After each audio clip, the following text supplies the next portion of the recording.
Thank you everyone for being here before all. And Indy was going to introduce you. Yeah, I know. Ah. Just say something, just breaking the rules, you know. Introduction. Do it. Break the rules. Maybe. So we have up the front here with us. Sarah. Of course, it's cutting in and out. Hey. Perfect. We have Sarah and Deva. I thought I would introduce Deva. And Use the other one. Deva could introduce Sarah. So, Deva Eveland's short fiction has been featured in publications such as Shanghai Literary Review, Porto Desporto, and Alternating Current. He's a member of the Spittoon Arts Collective. And if you were in his talk yesterday, you will have seen some of those magazines passed around. They're absolutely gorgeous. He is also the founder of the Spittoon Book Club, which has been meeting monthly in Beijing since 2017. He also interviews visual artists for Spittoon Literary Magazine and served as a fiction editor for the web publication Spittoon Monthly. His latest venture is the Fearless Reader podcast, which showcases readings by and interviews with living writers. He currently resides in Bangkok, Thailand. And Deva, would you like to introduce our feature author? All right, Sara Costa, the author of Ash City. Sara has published some 5 volumes of poetry, and she actually won an international award called Gloria de Santana, which is an award for, is it the best poetry book in a Portuguese language speaking country? Yeah. She's also a translator. She has translated Chinese poems into English. Oh, sorry. I'm thinking Chinese to English. Sorry. Chinese to Portuguese, and especially a collection of like young poets that are like unofficial poets. So not the same as like the official narrative that would be projected from more official sources. But I know Sara as kind of a comrade in arms in the trenches of Beijing's literary underground. We've gone to so many different readings and events and things together, adventures late at night, which not exactly those adventures, but are reflected in this book, certainly. So yeah, Sarah's a good friend, and it's really an honor to be able to read her book and be able to share this with everyone. So I thought we could begin. Sara could just pick out a passage to read, and then we will go from there.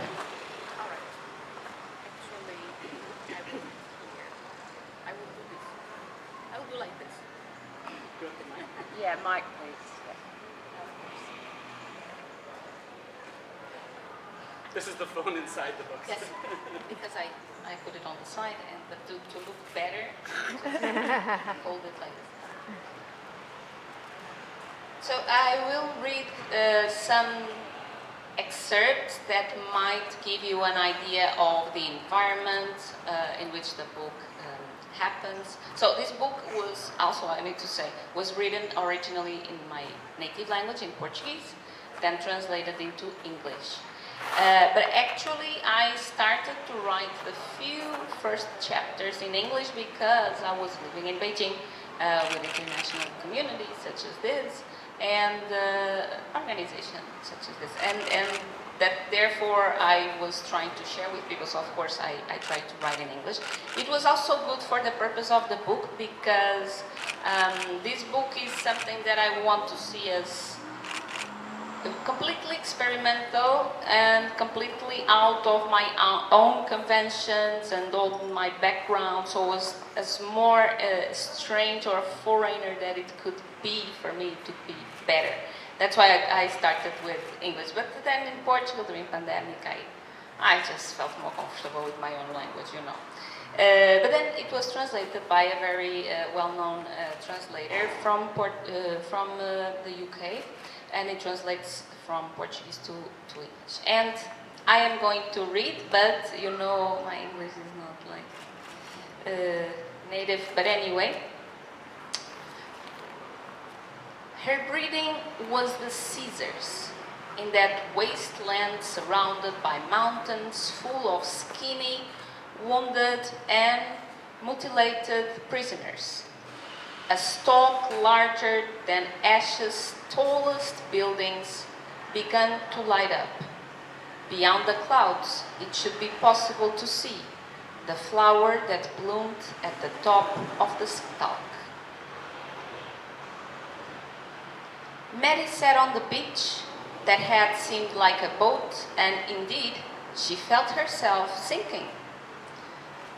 Even the blackbirds had somber expressions. Mary sat on the bench that had seemed like a boat, and indeed, she felt herself sinking. Even the blackbirds had somber expressions. The neon streets of Bonfire. The neon filled her muscles, and the flashy streets appeared as she walked. She distinguished the silhouette of a man squatting around a bonfire at a crossroad near her house. It was a funeral ritual. The burning temple. She woke up in the middle of a chaotic road. Firefighters and police were everywhere. The city ash was now in her face. Seth screamed gutturally for 5 minutes. And also an excerpt that gives you an idea of the temple's hallucinatory energy. They felt immersed in the eastern moonlight that night, which completely crushed them against their own shadow. They were going to leave their bodies to become shadows. They would leave the earth to become a labyrinth. Okay, so these excerpts are just to give you the idea of the tone of the book, the kind of images that you will go to see, and that it might feel like, magic realism, or it might be like some hallucination or a dream-like experience. And this is because actually I was speaking with someone on the first day about this, and it's because it was before the pandemic and after the pandemic was very important to me. I was living in China and I was writing this in 2019. And in 2020, I was pregnant. There's a lot of pregnancy in the book. Even though it's completely fictional, I'm telling you this, but if I wouldn't, not associate with me, because it's not a biographical novel or something. That's the memory, and we just came to the conclusion that memory had this kind of blur to it that is changing all over the time. So a memory is never very stable, and this was also something that I wanted to be very identifiable in the book. That's the word. Okay, so I have these mysterious cards from 1 to 20 set out on the table. And the first one, I'm just going to pick up, number 1. And this one is painting, poetry, and novels. So before I got into literature, my first love really was visual art. And the art I loved most was surrealism. Today people, I feel like, toss around the term very, like, oh, I was late to work, it was surreal because of the traffic or something. It's used very casually. But I appreciate in Sarah's novel how there is this heritage of surrealism with dreams and psychology and weirdness. You approach this novel as a poet, like I can tell you're a poet when you write it, and I think that might help towards this. And then also, when Sarah was talking about her poems, she was mentioning that they have more to do often with painting than with novels, because of maybe the juxtaposition of images. But now you have it as a novel, and I appreciate all these kind of things working together, and kind of the constructs that the painter or a poet or a novelist might create to establish like a certain reality, and then when you begin to kind of break those down, and that reality also kind of warps and shifts. Any comment on this, Sarah? That's very interesting because also someone was talking about French poetry yesterday, about Baudelaire and Rimbaud, and then how things evolved from these more decadent poems to symbolism, and from symbolism to surrealism.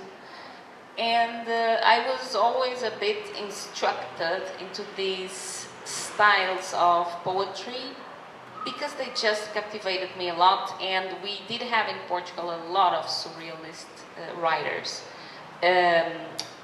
Not so many as painters, but of course surrealism is very, very much associated with painting, with art, with Salvador Dali, etc., Magritte.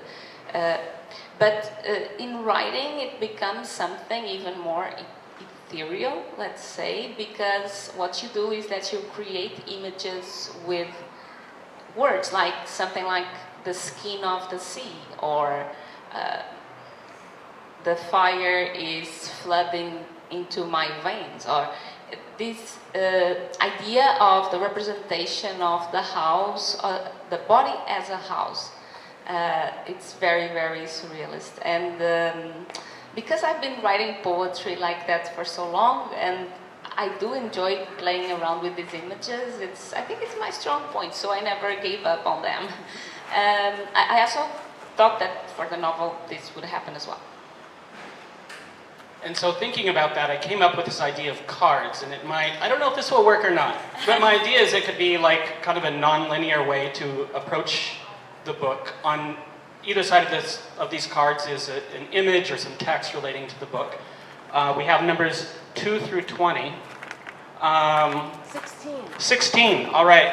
So I will, so Sarah can look at card 16, and then we'll maybe, after you look at it, we can pass card number 16 to the audience, which depicts a seal. You know, like in a steak restaurant, when it shows the different cuts of meat for a cow? This is that, but for a seal. And this relates to one of my favorite scenes in the book. Your name was one. Yeah. So maybe people can see it's like the seal. What Deva is referring to is an episode on the book in which you have this main character, Maddie. She's second generation of Portuguese immigrants in China, which is something completely made up. Because you could have it in Macau, but not in mainland China. It would be very strange. But we have this. She's a second generation immigrant in Beijing, and well, in Ash City. She goes with this father.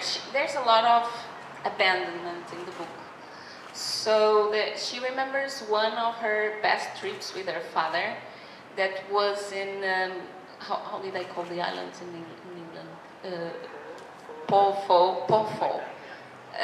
But we are in Thailand, so I can say this. It was based on my trip also to Phuket.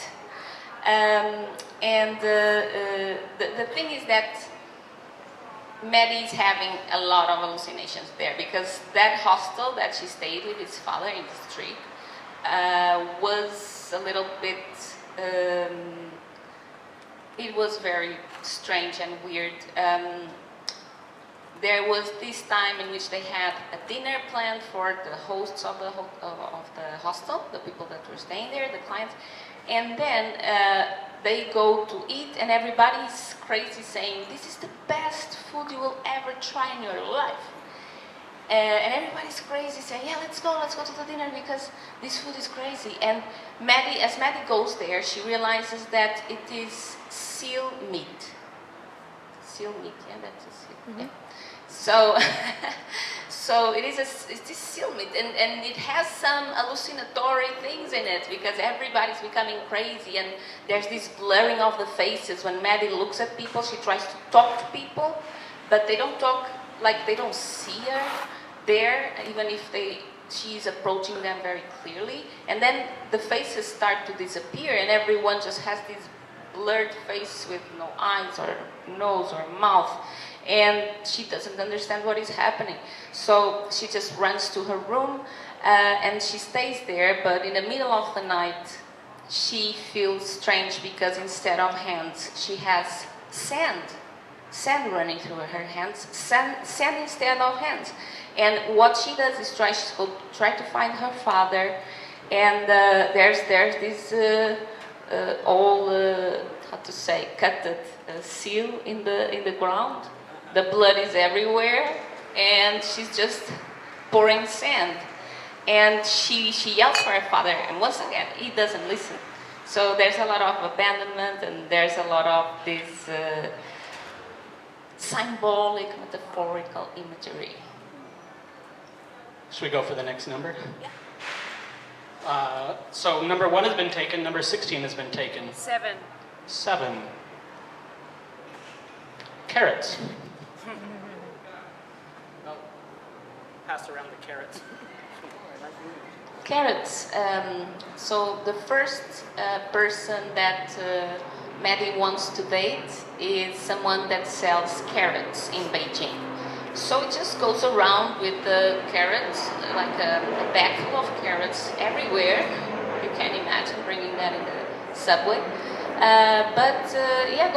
They had this date in the Starbucks nearby, and he brings the carrots, and the carrots are in another seat. She feels like, oh, this is a third person, these carrots all here, because it's a lot of carrots. And then she goes and finds out that he's really, he has a carrots garden, field in his home, but not everyone can go there, and when they can, it's usually through the eyes of the dog, a black dog that is around and is depressed all the time. Although he doesn't have any issues, but he wants to die. It's a dog that is depressed. Okay. All right. 4? 4. We'll see. Oh, okay. This will take us on a different path, I think. We have an image of Fernando Pessoa. We didn't agree. I mean, we didn't plan any of this, so I'm just saying whatever I see, if it's excerpt of the book or if something else. For Fernando Pessoa, he's a well-known poet from Portugal from the 20th century, the beginning of the 20th century. He was a modernist. He went to drink a lot of influence from the French writers as well, but he was in the phase in which he was not a symbolist anymore, not like Evaland, or he was like going in another direction, more metaphysical. So Fernando Pessoa is this guy that is very well known in Portugal, and it's a guy. No, it's a poet. It's a guy poet, and that's one thing to him is that he was crazy about heteronymia. Yeah, that's what you say. He had at least, we studied at school 3 of his heteronyms, but he had more than 50 actually when you go deeper in the studies. And the way it signed a different name, okay, so it was not Fernando Pessoa, he had Álvaro de Campos, he had Ricardo, he had all the names. All these personas, they have their own biography, they are different people, they are different poets. He wrote the biography of them, what they think about the world, the philosophy of each other. Like, everyone is very different. That's why when we study Pessoa and we're talking about an heteronym, we don't say Fernando Pessoa. That's wrong, because he created that character. You know, it's like he created that other person that lived inside of him. So he was using many masks. I think this is interesting for this book as well. But there's this heteronym that is Alexander Serge. He wrote in this heteronym when he was very young because he was born in South Africa and then went to Portugal. And minutes, 17 minutes already? Oh my god. Alright, so Alexander Serge has this poem that is in the epigraph of the book. Maybe you can read it. I have it on one of these cards, but I don't remember which one. So I'll just, I'll read it here on my Kindle. Epigram, I love my dreams. I love my dreams, I said, a winter morn, to the practical man, and he, in scorn, replied, I am no slave of the ideal, but, as all men of sense, I love the real. Poor fool, mistaking all that is and seems, I love the real when I love my dreams. And so this is like one heteronym of Fernando Pessoa, and another of his heteronyms might write a very different poem, right? I'm curious, do you have a favorite heteronym? If I do, and if you know Fernando Pessoa, we would guess immediately because it's a guy that is, well, it's that finny secular feeling of Schopenhauer and depressive thinking that is, well, after the Industrial Revolution, a lot of poets, and this happened first in Paris, a lot of poets were having these existential crises and everything is boring and we don't know what to do with our existence and stuff like that. And this was also an involvement with the city that was kind of a, let's say, a fetish or some kind of obsession with the city actually, or what the city was representing. They clearly saw that Paris could evolve into something like Beijing, like something that is even huge and bigger. And for that, I choose Albert Campos. That is one guy that writes about, one of the poets that writes about this feeling of, even though he has a strange relation with the city, he also loves the city. So my book is also about love. My book is about love. But I gotta say that there's this critique in Portugal that I put on the cover, of course, because that's why people critique. And this girl identified as, she's not just a girl. I treat everyone like they're not. So in an experimental narrative, Sara uses elements of climate fiction, horror, and the weird. Okay, horror, I was not expecting that. But the that's seal because... butchery. No, because the way I wrote, maybe this horror is something that I actually like. It's twisted. Yeah, I wouldn't think horror. No. And by the way, feel free to just help yourself to more of the beer and soju and whatnot that's set out. It'll takes us back to our spittoon days in Beijing, where reading events always have to be like booze fueled. All right, so yeah. Maybe I say just a few words for it. I don't know. Yeah. Well, I think there's no way to get through all the cards. So whatever cards are randomly chosen determines the random path that we're taking through the book. Which I like that idea, but it could be something that doesn't work as well. Because I have something I want to ask you that it hasn't been chosen on the cards yet. 18. Oh. So this is San Shui, a Chinese writer who I know, but I like this picture the best.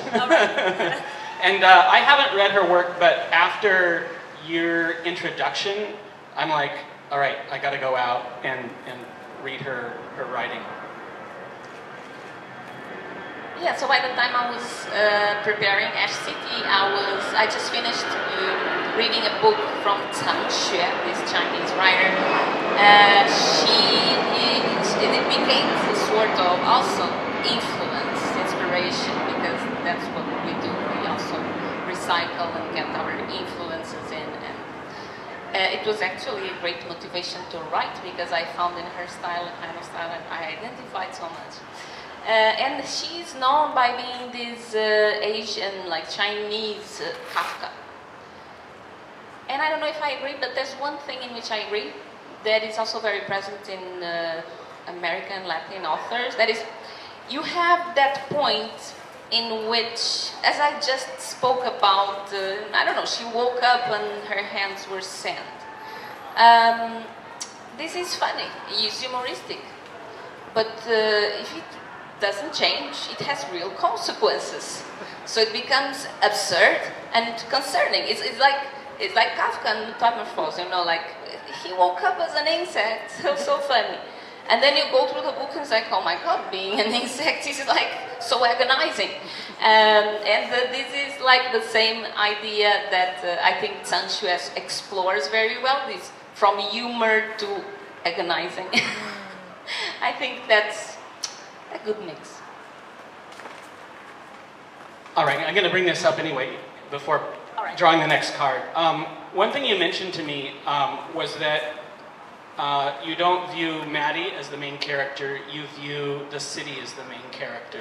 And I really like that, and I've often felt that cities are kind of like people. In some cities I view it, you know, they're like a friend or a lover or an enemy.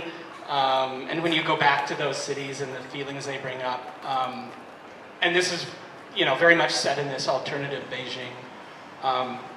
Yeah, could you talk about like the city as the main character? Sure. So that's the main thing of the book and why it is. Well, this was me trying to challenge also the classical way of writing, because we know that a novel is, who transports the novel are the characters, of course, and what happens to the characters.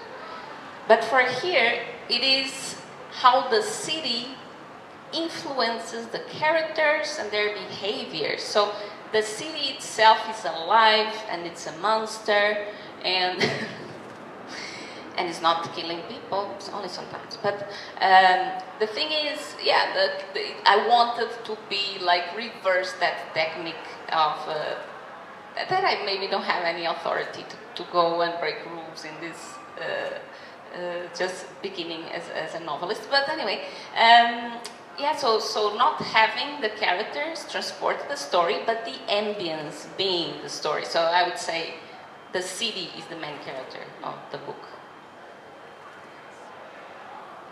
But when I think of Beijing, I think of it as like a family member that I love, but also like I have a lot of problems with. I wonder, like, how would you think of Beijing as if Beijing was like a person? Like, very crazy, very hallucinating. Not saying this in the sense of a mental illness, but a bit bipolar. There are moments in which Beijing gets you very, very high, and you get very maniac, and there are moments in which Beijing just, you know, wants to kill you, puts its hands around your throat. For instance, if you wanna go to change your visa, for instance, like you might just go to Korea, figure out who you are, and then come back. So that's what they do to you, and I find it. There's this thing. China for a foreigner is hostile, especially Beijing, because Beijing is very surveilled. So there's a lot of surveillance from the government, and everything needs to be quite appear to be as they want the world to see. But actually, that is also just appearance. It's something that always fascinated me in China. Like there are movies that are completely banned, you can't find them there, but then you just walk a little bit and there they are. Some lady on the street are selling them. It's the best way to have the forbidden movies from China is to be in China. And that's crazy, you know. And there's this classical way of talking about China, like it's muddy waters. And I feel that Beijing is like that as well. It's a bit hostile for the ones that are not used to do it, but when you get the habit of living there and you know all the tricks and you know all the, like, you are absolutely integrated. How can you have a city with, I don't know, I'm coming from Portugal, so we have 10 million inhabitants in Portugal, and that city has 20 million inhabitants. So, and everything flows. So things are working, even though the ways they work are muddy waters. all right, let's turn over a new card. Who has a number? 20? All right, the last one.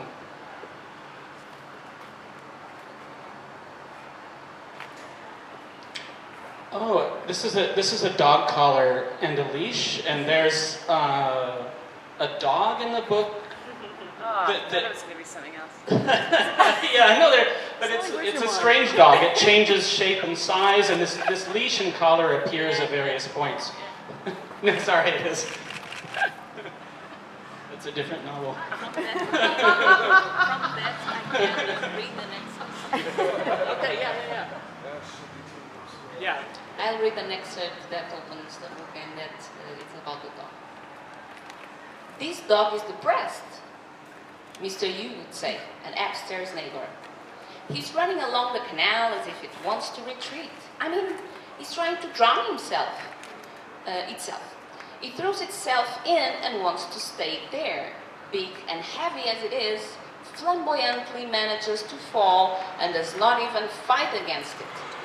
I have rescued it 4 times, and it always comes out smelling like a latrine of rotting meat.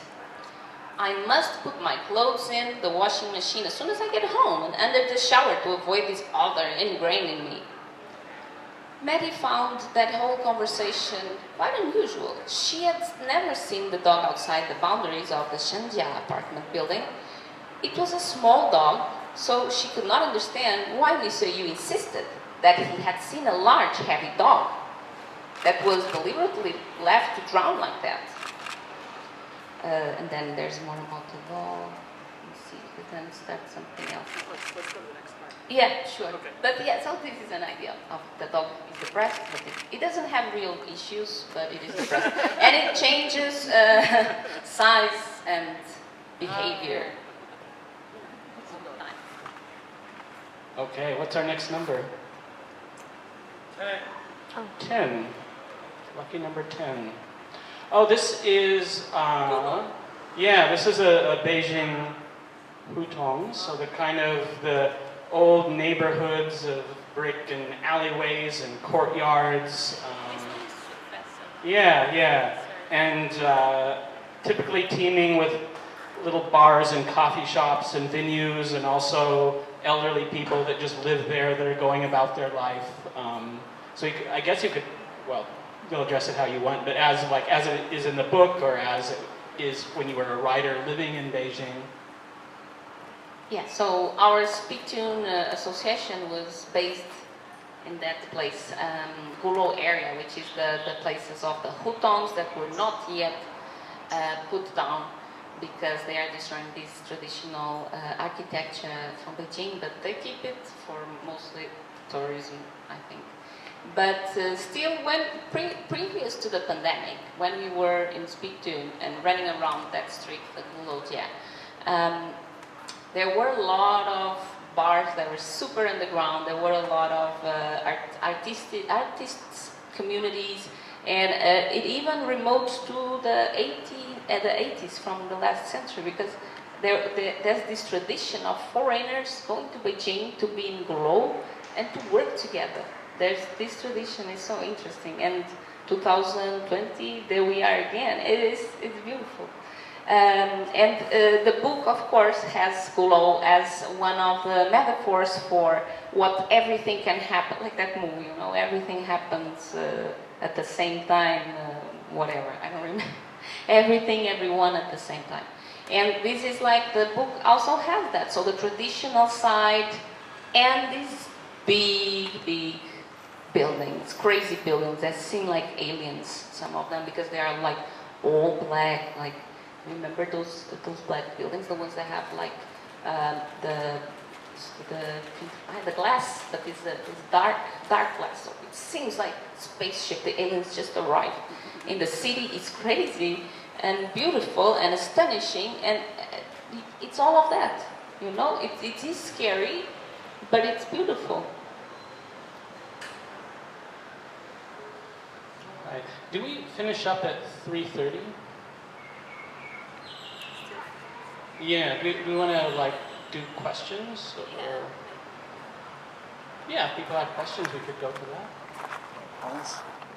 Deva, did you draw that hutong? Yeah, I was about to ask. No. Sorry, I just got stuff off the internet that looked like it was about right. Yes. Yes, I drew that. Yeah. I'll sell it to you. I'll sell you that card. All right. So any question? So what role do the characters Maybe play? can you?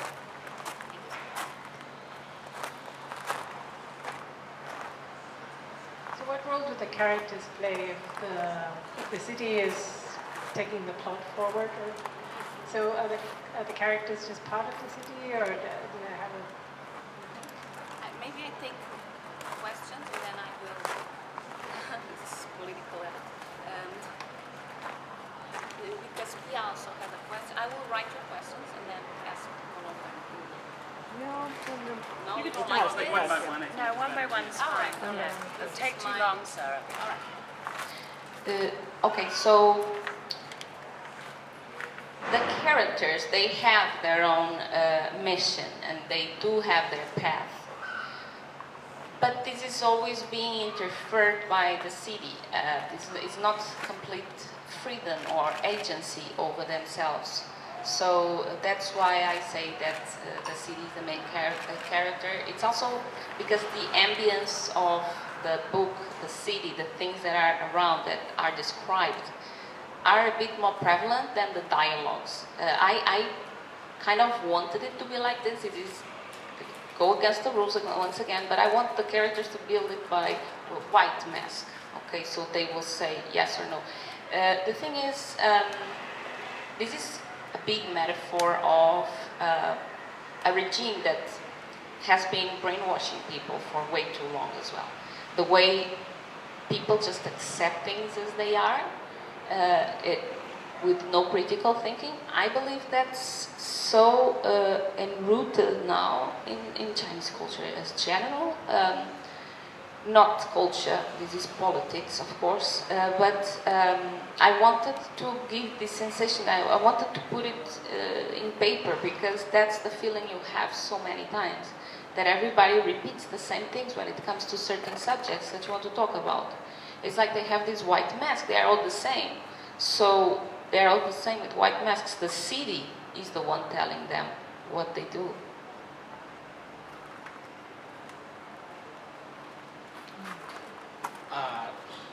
I have a question. I'll let you guys No, go. but yours is going to be way better than mine. No. Mine is selfish. Okay, yeah. Oh, man. I can always ask her afterwards. I'm just curious how long you've lived in Beijing, and then also have you noticed, I don't know if it's just me and my friends, but do you notice phases of getting used to the place and necessary thresholds that you have, and your friends have had to pass through? And what are some of the funniest ones? You both can answer that. There is, like when you're a foreigner in Beijing, you always meet someone who's been there way longer than you. You know, like when I've been here like 7 years, and someone's like, that's nice. And how long have you been here? 20 years or something. And definitely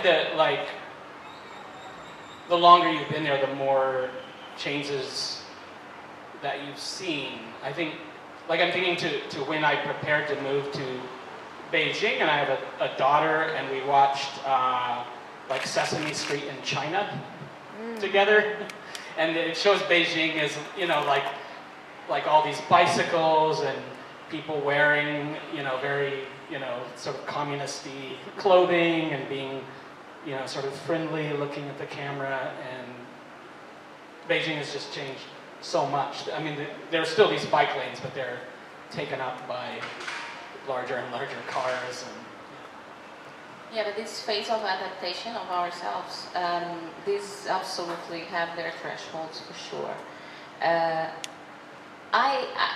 have a peculiar way of looking at China because this was my major in Portugal. When I was like 17, I decided that I wanted to learn Mandarin. I also wanted to learn Japanese, but then it was too much. And China gave me this scholarship, so I went to China. There's this, I was very theoretically prepared, which means most of the times absolutely nothing, of course, especially in the language. I studied in Portugal, then I get there, I'm like, oh gosh, I don't understand a thing. This is one of the first shocks for me. But I didn't have, what I want to try to say is that because I studied it, then I went to Tianjin to do my master's degree, and then so I was coming back and forth from Portugal to China, and then in 2017 I decided to move to Beijing. But I always worked with China. I would be in China spending a few months every year, different parts for different reasons. But of course, when you go to live, like in Beijing, there's definitely some phases. I'm just saying this because I think it's different when you know, when it's not something you studied already, like to a certain deepness. I see that many foreigners have a very hard time adapting. It's, as we say, it's very hostile environment for a foreigner. It's not like Thailand, you know, not everybody's like, no, people just don't care. Like, and they're aggressive as well. Like, when they want to go to the subway and there's just this aggressiveness. And I felt it in me. Okay, I'm gonna tell this episode that is, I was living in Beijing for 3 years. I came back for the summer to see my family, of course. And my sister was waiting for a door to open in a mall. And I immediately put myself in front of everyone in front of the door. And she was like, Sarah, what are you doing? People know that we were here first. I need to know. And I realized, oh, fuck, you know, like, this is what I do in Beijing to survive, let's say. And that aggressiveness of the city was already in me. That's why I say that it does influence the people, you know? I had kind of exactly the same thing where I was visiting Washington, D.C. from China, and like the people getting on and off the metro were just so slow. And when the doors opened and no one was pushing to get on, I felt like such stress to like push my way to the very... You have to push, you have to, it's like this, to enter the Beijing subway. So,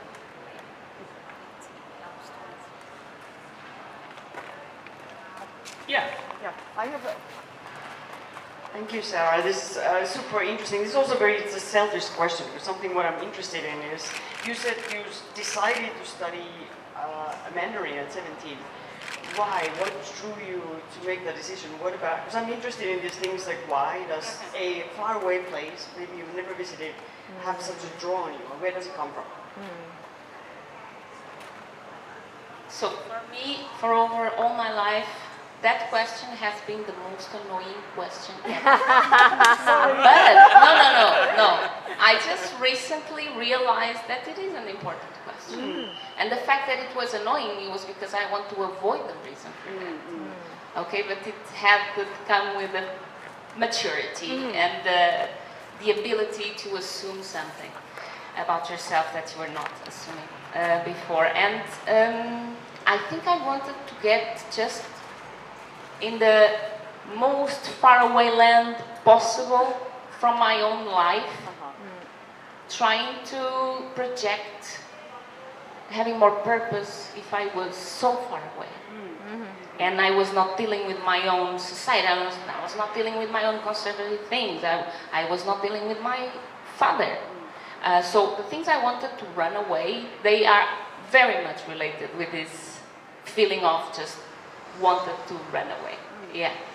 But it took me some maturity because I was like, why? I just wanted. Why West? I don't know.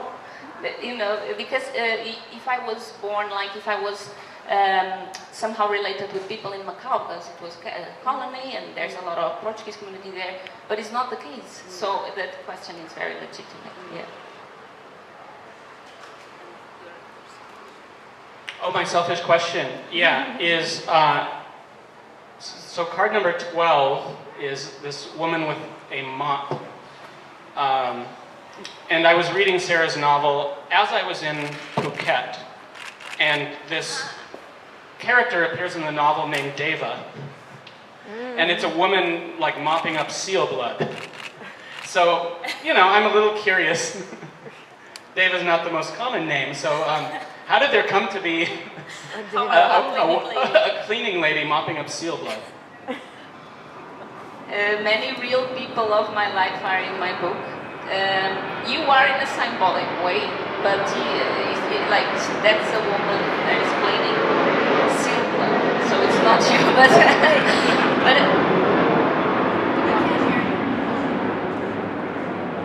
Just back up 10 seconds. yeah, I've got real names from real people, especially from my family, because I ends up being me, like staying, running away from my own. But for these references, I was in this NaNoWriMo group that was writing a novel in November. I could only experience that in China because I was not living in the US. And they did have prompts to write. And I liked it, found it very useful. One of the prompts was, now you're going to use a name of someone you know, the first that comes to your head. And it was your name. Let's marry.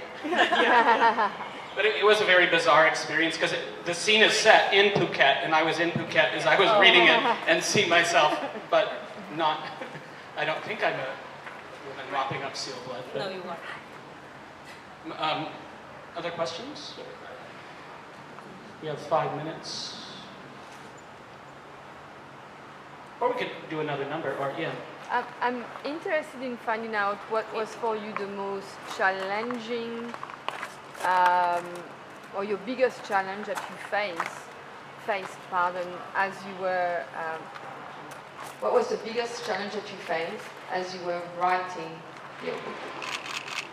And maybe it was not the writing, maybe it was the post-writing. Exactly. And how did you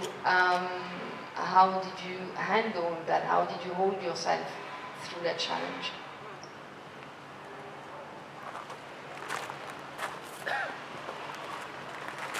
In 2020, Wuhan started to have the pandemic in November of 2019. I didn't know about that, but I was pregnant, 8 months pregnant. Wow. Yeah. And my parents were like, but they didn't know about Wuhan yet. Wuhan just came, the pandemic and all the crisis, everything just came later. It was a bit hidden at the beginning, or it was just, it was perceived as just being local. So, but my parents still were like very sad that I was having a kid in China, because I planned to have the kid in China, you know. They were very sad, and this emotional, like threatening, like you know, come, you have to come, you have to come. Yeah. Okay, I'll go, because they are making me more nervous and giving birth itself. So I went back, and suddenly the borders were closed. I have to have my baby, newborn baby, for 6 months in Portugal.